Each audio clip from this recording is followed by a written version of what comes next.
Hey, what's up, Truth Seekers? Welcome back. So happy to have you here today. This is a tough one. Usually I go with the canned introductions here, but Kevin Williamson's my guest. And if you don't know about him, he's one of those guys that you'd probably want to go hang out with. And about an hour in, you'd realize he doesn't really like you that much, or he's just really smart and you're hanging out with him to help your own self-esteem. I'm not really sure, but I think I'm going to find out here pretty quick. He was called by his former boss one of the most talented writers in America right before he was fired by him. Paul Krugman called him truly reprehensible, and Rich Lowry said he was unemployable. So it's a bit of an enigma. Kevin Williamson, welcome to the show. How are you? Thanks so much. You know what's funny is your book, I like it a lot. I was watching Bachelor with my wife last night, so we can remain ever stupid, and I would just pause it over and over again and read excerpts from your book, and it drove her insane. But she goes, I can see why you like this guy. I think you're an excellent contrarian thinker. I'm not here just to flatter you. I just want you to know that one of the things I like the most is in the Atlantic piece you talked about, or the chapter about the Atlantic, you talked about how you really wanted to focus on things other than politics. And you mentioned literature. And I went, you know what? Finally, someone who would do well in the 18th century literature Jeopardy category that I actually think would be fun to be in the same room with. So I'm really excited about this. Probably better on the 19th century. 19th? But I was just thinking, though, you're probably a better husband than I am in some ways, because my wife watches The Bachelor too, but I refuse to watch it with her. So I actually can't really even be in the same room. We all got to draw the line somewhere. What do you do with her that you don't like almost as much? What do you do with her that you like that you like as little as Bachelor? You got to draw the line somewhere, right? That's kind of like my threshold for keeping the marriage together. Yeah, let's see. I watched that, or part of that horrible Titanic movie with her, and I'd never seen that before. So I actually, I sort of liked being able to say at this point that I've never seen that movie, because it's one of those movies that everyone sees. And I still haven't seen the whole thing, but I watched maybe a third of it, and that was pretty good for me. So let's get to the book here. Really interesting stuff. I'm curious about a couple things. And first of all, you start off the book by saying that you took the title from Ayn Rand because she doesn't deserve it. And for those of people in my audience who are just as smart as I am, what does that mean? Hello. Oh, it means I like to beat up on Ayn Rand from time to time. As a libertarian, you deal with a lot of Ayn Rand fans, and you spend a lot of time with her work, especially when you're younger. I think it's sort of inescapable. And Rand is someone who always has irritated me a little bit, because she had some great gifts as a writer, but she chose to subordinate those gifts to her desire to write political propaganda. And so novels like Atlas Shrugged, her most famous book, quality, because, as I wrote in National Review a while back, I do think that Atlas Shrugged is a better book than The Grapes of Wrath, but The Grapes of Wrath is a really terrible book that suffers from the same problem with Steinbeck wanting to write political propaganda rather than writing a novel. Whereas in Of Mice and Men, he just wrote a novel, which, has political aspects to it, but it's a really very good novel. And Rand could never get past her desire to make everything an ideological crusade. But she has some good lines from time to time, and she's a very fine writer in a lot of ways. And so I liked that line about the individual being the smallest minority. So I just hijacked it, her essays, and used it as the title of the book. So speaking of the book, it's funny how much in life depends on accurate timing. I had listened to an interview and then later read in the book that you had been working on this book for some time. I'm not a published author, but for someone who writes as much as you do, for me, it seems like the really difficult thing would be, how do I decide what I'm going to commit this amount of time to actually compile into my book of current greatest hits? And you talked about how nobody was really interested in doing this until you're firing from Atlantic, and then the phone was ringing off the hook. Yeah. Talk I about always that. use that expression, ringing off the hook, when phones don't have hooks anymore. Yeah, I started writing the book in 2015. And at the time, of course, personal aspect to it. And when I started writing the book, and I wrote the book proposal back then, there was very little interest in it. And my way of organizing my work is that I tend to focus the most on whatever people are paying me the most for. And so a book that someone doesn't necessarily want doesn't go to the top of the list of things to do, but I worked on it off and on. And then, the day after the morning I got fired by the Atlantic, before I even got to the airport to come back home from Washington, my phone started ringing from people asking about that book proposal and whether I wanted to do something on it. So yeah, some good came of that. And one of the things I get into in the book that I think is maybe worth emphasizing is that these sorts of episodes are less of a big deal for people like me or other people in the media or other people in politics who are kind of professionally in the controversy business. This is what we do. So that episode was, not my favorite thing that ever happened in my life, but I get fired by the Atlantic. I write an essay about it in the Wall Street Journal, and life goes on. Where it's a real problem is for people who are things like a Starbucks manager in Philadelphia or a programmer for Google in California, who are not in jobs that are engaged in controversy this way, who don't have any sort of backup or benefit from being involved in something like that.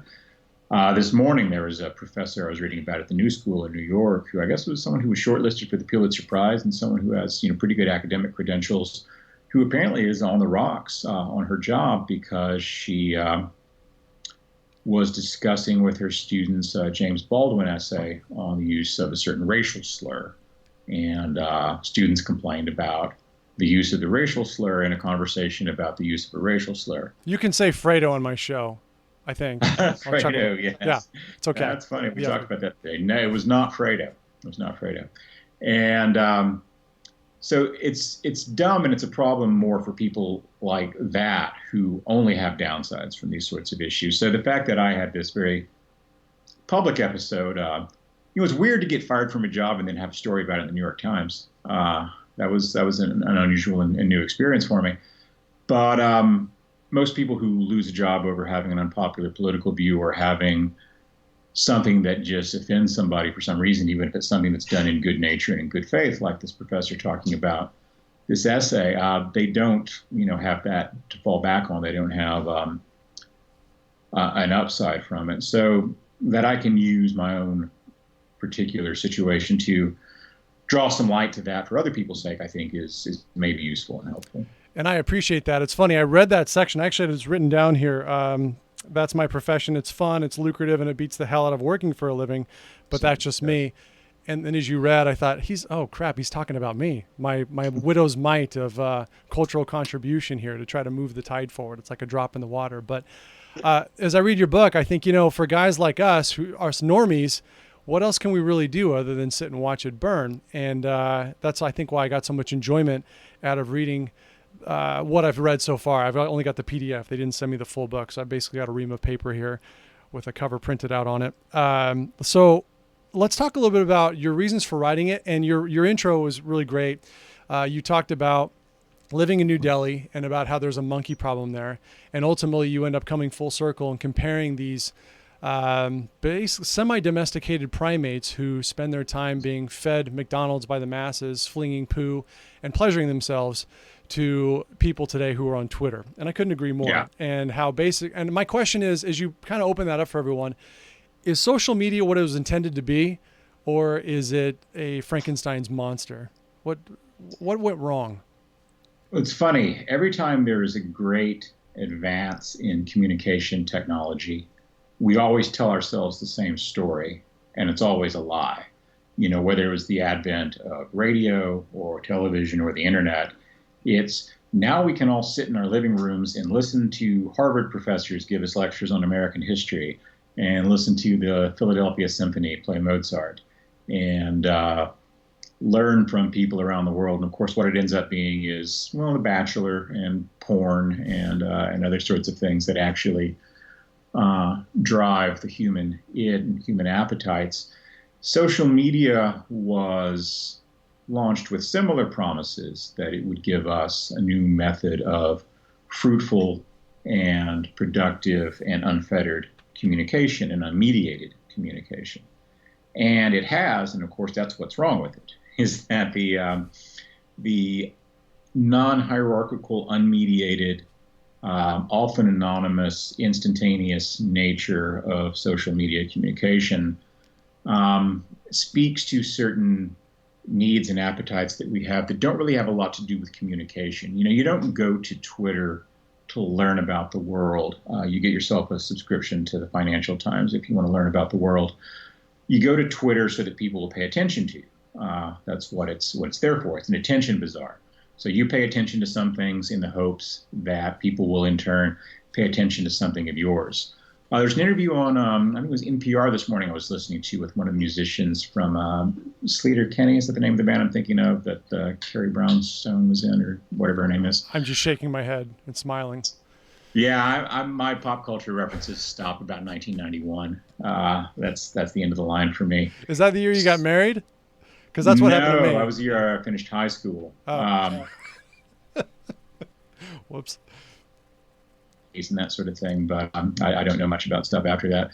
But anyway, she was writing about her experience with social media as a performer, or she was talking about this rather in the interview, and she was talking about this peculiar kind of loneliness where you're setting yourself up on this little stage on social media and waiting for applause to come in, which for her is weird, even as someone who in real life, that's what she does. She gets on stage and waits for applause to come in.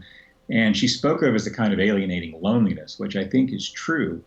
And one of the things about the kind of economic and psychological structure of social media is that you get this instantaneous jolt of pleasure in the form of attention, and the kind of evil genius of it is that it takes the natural human anxiety about status, relative status, and quantifies it, puts a number on it. And that number is public. You have X number of friends, X number of followers. This tweet got this many likes. This Instagram post got this many likes and this many views. And that really drives something in people that has to do with a particular kind of insecurity. And that's why if you notice the political conversation on social media, especially on Twitter, but also in other social media, and Facebook, of course, is pretty bad this way as well, doesn't really have anything to do with politics, actually. It doesn't really have much to do with policy or those sorts of things. It's this kind of big, strange, vigorous group therapy session that happens in public. If we thought about it in those terms, I think we'd be a little more embarrassed by it. But that's really what it is millions of lonely people standing there with their phones in their hands, sitting there with their phones in their hands, hoping that someone will notice them and pay attention to them. So by connecting us, it has, in a way, heightened and intensified our loneliness. And I think that, more than anything else, is what brings out the hysteria and theatricality of the conversation on social media, because people respond to that. As a writer in the digital age, I know to the number how many people read each of my articles. Sure. And sometimes I'll go out and spend 3 weeks reporting something, and I'll write this long, carefully thought through, deeply reported piece on X, Y, or Z, and it'll do okay. But then some days I just get up in the morning, I'm in a bad mood, and I need to write something, and I'm like, well, who's being stupid today? What dumb thing has Paul Krugman done? And I'll write the Monday morning kick Paul Krugman in the Shins column, and which you got to write every now and then. And 10 times, 12 times, 15 times as many people will read something like that. It gets a lot more social media attention, so you know what people respond to, even if you're a professional writer. And so if you're just, an amateur person who's just on Twitter from time to time or on Facebook from time to time, you'll learn that pretty quickly, too, that what people respond to is invective and emotion and these theatrical displays of, tribal politics and tribal identity. We good, they bad, we good, they bad. That's the whole conversation all day on social media. So you're never going to get really productive democratic discourse out of something that is dominated by that model of exchange. It's interesting. I find that I can't go on social media after 9 o'clock because a different me comes out. So I have a rule that I don't get on, because I always wake up with that morning after feeling of like, what did I do? Is she pregnant? I'm ruined my life. Like, I don't even want to look or talk to my phone. So psychologically, but you've been walking the walk for a while. I noticed you're not even on social media. It's been at least a year, I think, since I've seen, maybe longer. And so I admire you for that. Yeah, a bit longer. So Facebook I started using maybe 13 or 14 years ago because I had a job that required us to have a Facebook presence. Because I was working with some college students at the time, and they thought the easiest way to interact with college students, which I don't think college students really use Facebook much anymore. Their grandparents do. I used Twitter for a while, the idea being that it would be a means of essentially marketing and advertising my work. What I've discovered since not using is that it really wasn't very effective for that. My So you're not an investor in Twitter, is what you're saying? I'm not an investor in Twitter. My readership hasn't dropped off in any way since I stopped using social media. So I don't really think I was getting that much out of it. What you really get out of it, if you're a writer, though, is procrastination. Like, a lot of writers, and I'm one of them, are very, very prone to procrastination. And so instead of sitting down and doing the real work that you need to be doing, you can get on Twitter and say, who is being stupid today? Let me kick someone around. And, 9 times out of 10, it's, you're beating up on some junior in women's studies at Oberlin College or something like that. It's not really the most productive use of your time. Yeah, I find I have an identification problem when I give everyone on Twitter way too much credit. And then 15 minutes later, I'm like, I hate myself for doing this. Why do I do this? I want to You're right about Twitter in the evenings, though. I used to like sort of getting on after 8 because there are a lot of public figures and media types and such who become strangely chatty later in the evening. Yeah. On social media, and that was always fun. There was a part of the book that I read where you talked about this. I was going to tie this into what you were saying, and I lost it. I just know it was about how Mark Lamont Hill was hired and then fired by CNN. And you say some really colorful and unflattering things about Mark that I agreed with, that I'd love to say to him in person just to see what his response. But I don't know if he'd go Chris Cuomo and intellectually throw my shiz down the stairs. But you talk about this idea that he wasn't fired because of his ideas. He got fired because he became too inconvenient for the people he worked around, for the people that distribute memos and call meetings. And what did you say? I wrote this one down. Testicular adequacy. No, that wasn't it. It was executives won't allow controversy to interrupt their autofellatio. And I thought about, it was hilarious, by the way. It was almost, I don't know if you follow Andrew Klavan, but he talked about Democrats in Iowa seeing a Indian and thinking it was Elizabeth Warren and realizing it was a wooden Indian. And that was like level 10 for me. And you had a lot of those moments in the book. As I'm reading this and laughing and kind of drifting in and out of Bachelor Pad, I got to a point where I'm like, I wonder what Kevin was actually trying to accomplish with this book other than entertaining me. There's a lot of people out there with a lot of books to choose from. I'm going to finish this one, even though I've only read about 3 chapters because it's really fun. But the general thesis, the general takeaway, if you could snap your fingers and say, here's what's going to happen as a result of me writing this book, what is it?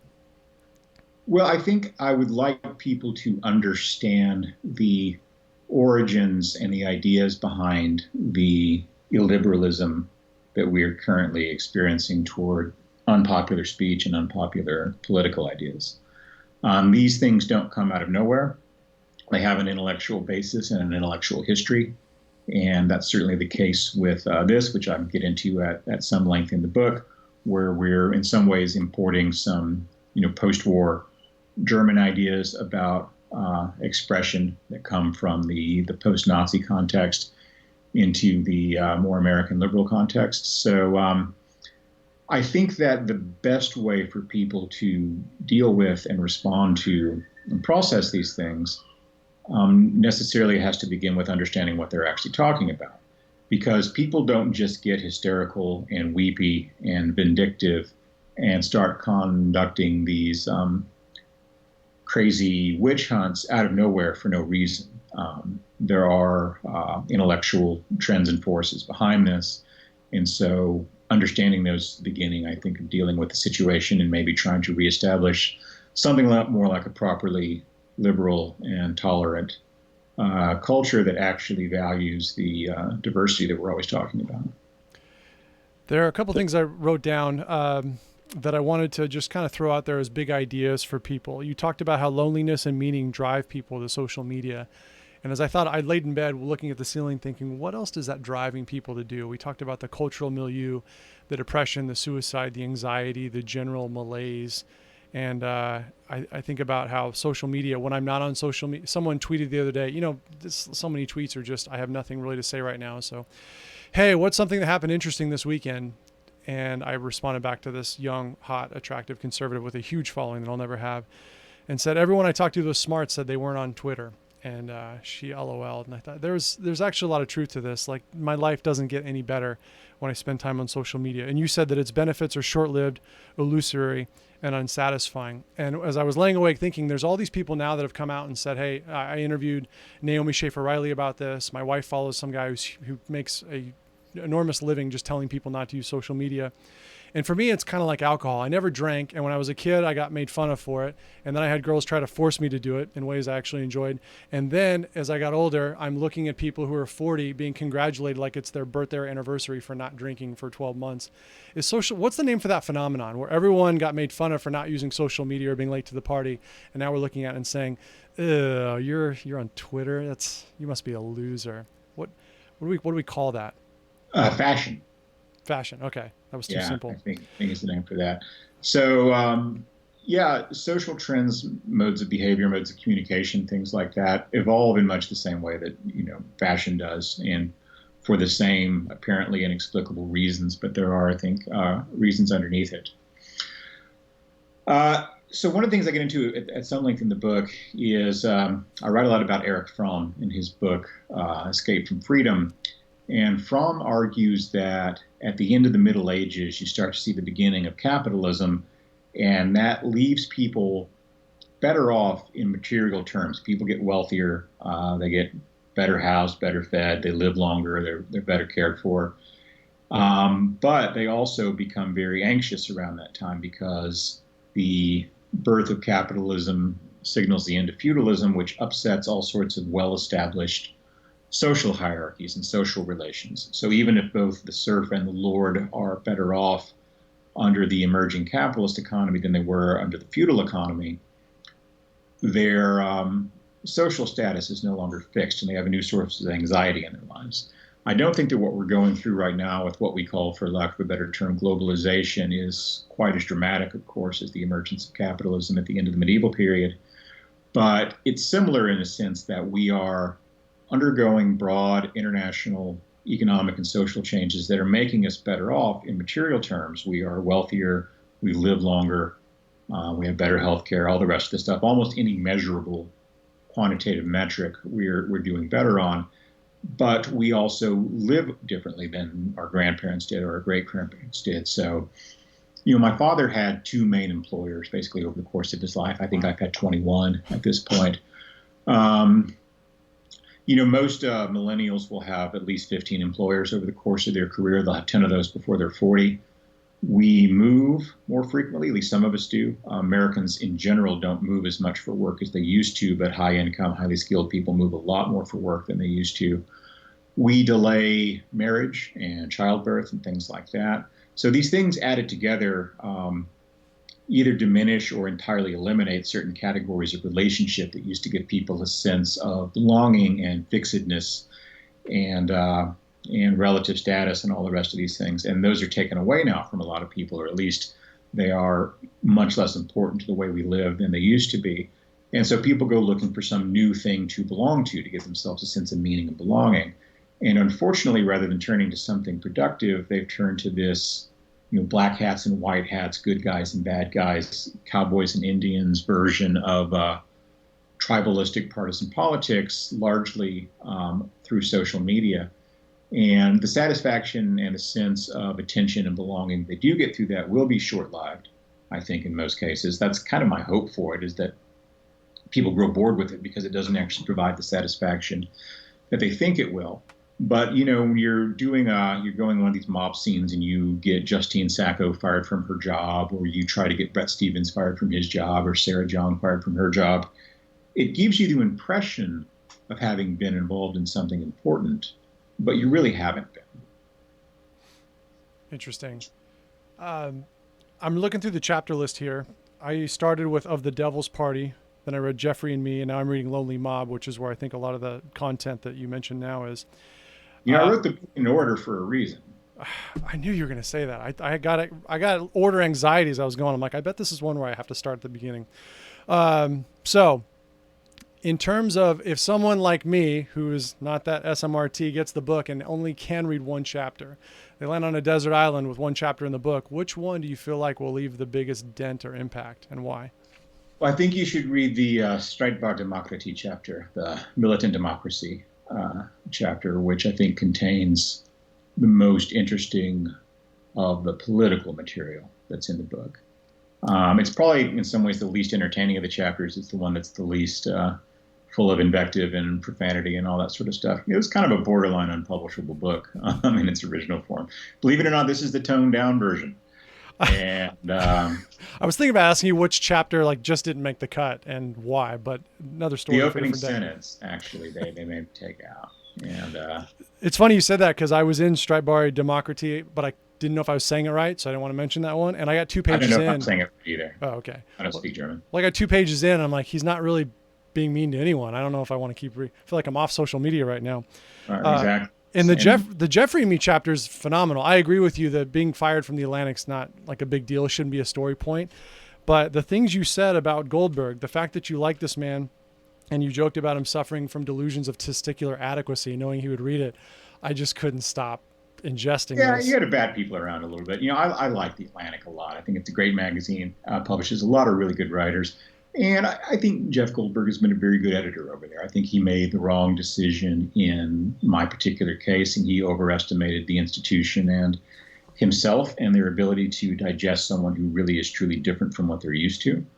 But, if I held a grudge and boycotted every publication that had ever made a bad editorial decision, I'd have nowhere to write, including the publications that I've edited over the years. I've been an editor of newspapers and made mistakes myself. These things happen. So, yeah, it's fun to give him a hard time, and he certainly deserves it. Don't get me wrong. But, no, I admire the Atlantic tremendously. I think it's a great institution, and I hope it continues to thrive. Well, that's nice because I was going to say the Atlantic is kind of, for me, it's BuzzFeed for liberals who who finished college, but that's probably a little harsh.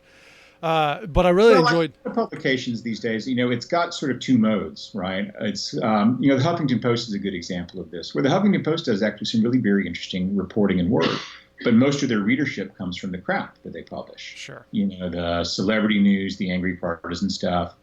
I suspect the New York Times is the same way. I don't really know what their internal readership looks like, but I bet that the junk they publish, like Paul Krugman's column, is probably a lot more popular than the really interesting stuff they publish in the book review and in the travel section and in the international coverage and the other things that really make the New York Times so valuable. Yeah, and I remember you said that even though Trump calls them fake news, which people really enjoy, you said they obviously have the financial freedom to hire whoever they like, unlike just about everybody else. So I thought that was a pretty salient point. I for them in these sorts of episodes. They did let themselves get bullied into changing a headline the other day after those horrible shootings. But, the campaigns to get Brett Stevens fired, to get Barry Weiss fired, to get Sarah Jeong fired, the Times has weathered those and just pretty well said, you know what, we're the New York Times. We'll hire who we like. And good for them, because if these things are going to be stopped, if we're going to get some sort of sanity back in the conversation, then it's really going to be up to institutions to stand up for themselves and stand up for their own reputations and their own intellectual position and interests. And that's what makes the colleges so disappointing. My complaint with American colleges isn't so much that the faculty and the administrators tend to be left-wing, although they do. It's that they tend to be so weak and so unwilling to stand up for things like academic freedom, freedom of speech, basic intellectual independence. They don't stand up for their own values and their own interests and their own institutions. And when you let a bunch of kids with baseball bats and firebombs decide who speaks at Berkeley and why, then you're not the president of Berkeley anymore. These idiot kids in black ski masks are the president of Berkeley now. And they're not a very good university president. They're not a very good magazine editor. I want to tie that into the point I was going to make about Mark Lamont Hill. You said that these idiot children on Christmas morning, speaking of executives at these news outlets, they turn up their noses at the gift of genuine intellectual controversy and content themselves by playing with the box it came in. I think that's the same thing you're describing with colleges, is that they're just not willing to follow through with their mandate, which is to be better. The thing about Mark Lamont Hill, it's kind of like me in a sense that they knew what his politics were when they hired him. They hired him for his politics. Right. He wasn't fired by CNN for believing things that were evil. He was fired for being unpopular. You can hold all sorts of bad opinions so long as they're not unpopular bad opinions. And you can lose a job for holding perfectly defensible ordinary opinions if they happen to become unpopular for some reason. You think about Barack Obama being elected president by the Democrats in 2008, I guess it was. And he was a candidate who ran against gay marriage and said that my faith teaches me that marriage is between a man and a woman. Right now, that position makes you a hate monger who has to be chased out of the public square. You'd have trouble getting elected probably as a Republican if you gave a speech about how your religious beliefs foreclosed the possibility of supporting gay marriage as a presidential candidate. It's not about the ideas, it's about the popularity. And he was a popular guy for obvious reasons. And so, yeah, you weathered it just fine. Was your book the one where you talked about the cultural zeitgeist of moving from marriage in the Supreme Court and then down to the transgender rights, it was like a 50-year struggle down to a 2 or 3 year struggle? I don't know if that was in your book or not, but that's what that reminded me of. How fast I'll get into that a little. It was very strange for the case of Bradley Manning when he decided he wanted to be known as Chelsea and announced that he was transgender and intended to transition. There were a lot of news stories that reported this fact, and people who went ape at these reporters for using the name Bradley Manning in a story about Bradley Manning and how he was henceforth wanted to be known as Chelsea. It was a really odd thing because it's a ritualistic attention to certain forms of etiquette. It's almost kind of medieval in its orientation. So no one was out there denying anything about his identity or saying that he was some kind of awful weirdo who shouldn't be allowed to do this thing. They were just reporting that there's this guy that we've always known as Bradley Manning, and he's been in the news under that name for several years, who henceforth is going to be known as Chelsea Manning. And the fact that they used the name Bradley Manning in those stories was strongly, strongly objected to by a number of people. I don't see how you could write the story without mentioning who he was, even if you're writing a story that's completely in support of his ability and opportunity to become a different sort of person. So it's not, even so much about the moral or intellectual or political content of the ideas in the speech, but about the form of the etiquette they take. We're running out of time here. I want to jump into the first chapter I read, which is of The Devil's Party, where you talked about how the flaw of most Orthodox Christianity is the villain, a worthy adversary. Mezga, make Satan great again. And of course, between the definitions of whether or not people are afraid of fire and making assumptions about why we can't yell fire in a crowded theater. One other thing, the thing I like about reading articles today the most, because I'm masochistic, is the comment section. So for some reason, your footnotes read like commentary on a different author, which I really enjoy. Like the Milo is a cretin. No, I wrote it down wrong. Matthew Iglesias is a cretin. There's a lot of Matthew Iglesias references in the footnotes, but it's a convenient punch. But in terms of this devil argument, and you talk about Brutus being the hero and the #E2 movement, how did that get in the book, and what's really the meaning? So I do a lot of religion on the show, I do a lot of Christianity, purpose of life, talking about how the culture is getting away from what hasn't worked for the last 50 years, which is abolishing Christianity from the square, because it takes meaning out of people. So I enjoyed every single page of that chapter, and at the end of it, I started wondering, how did this end up in the book? I don't know. I don't even have the right question for you. I think it's essential and necessary to the book. So, this is a book about culture and cultural assumptions, and I think literature has a lot to say about that. So the very first part of the book is about Coriolanus, the Shakespeare play, and then it ends with a couple of questions about Lucifer as a literary character in Milton and Dante. And Brutus, of course, is someone that I've written about a lot because I think that not only Dante, but all of history gets Brutus wrong. I think he's not all of history, but a lot of it, he's the hero of that story. So there are questions about what kind of price you're willing to pay to do what you think is right, stand for the thing you believe in, and insist on being yourself. And there are a couple of different ways of thinking about that. And Satan in Dante's Inferno is a very different kind of character from Satan in Milton. And I think that those differences are kind of interesting. I think that Coriolanus is an interesting character in Shakespeare because he's a traitor.